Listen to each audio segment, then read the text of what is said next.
Баршаңызға қайырлы күн, сіздермен Гаухар. Бүгін папа маринадтаған қой етінен кәуап жасайтын боламыз.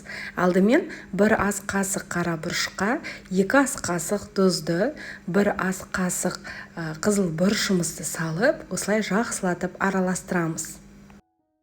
Сонымен қатар бізге лавр жапырақтары қажет болады. Оларды осылай ұнтақтап турап аламыз. Енді маринадымызды бастаймыз. Ол үшін туралған қой етін саламыз, үстіне тұз бұрышымызды себеміз, және де осылай пиязымызды 2-ге бөліп турап алатын боламыз.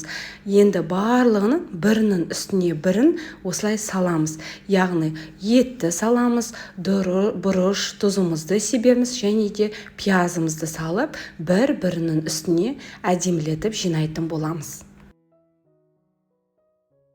Бұл рецептпен папам 15 жылдан бері осы рецептпен кәуапты жасап келе жатыр. Сіздерге де осы рецептпен жасауға кеңес беремін. Етіңіз өте дәмді болып шығады. Мінеке барлығын жақсылап жинап болдық.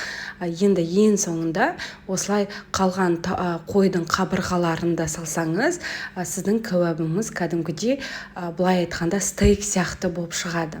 Барлық енді пиязымызды себеміз, жақсылатып қолымызбен сосын араластырамыз. Лавр жапырақтарын да салуды ұмытпаймыз. Майонезді қоспас бұрын жақсылатып барлығын осылай араластырамыз. Одан кейін қажетінше майонез саламыз. Негізінде майонездің орнына газдалған минералды сусынды да пайдалануға болады. Бірақ та біз осы жолы майонезбен маринадтауды жөн көрдік. Маринад бізде 1 күн тұрды. Дәмі кәдімгідей ерекше дәмді, жұп-жұмсақ болып шықты. Папа менде әрқашанда шпажкаларға жаңағы еттерді салмас бұрын осылай ағашпен өлшеп алады.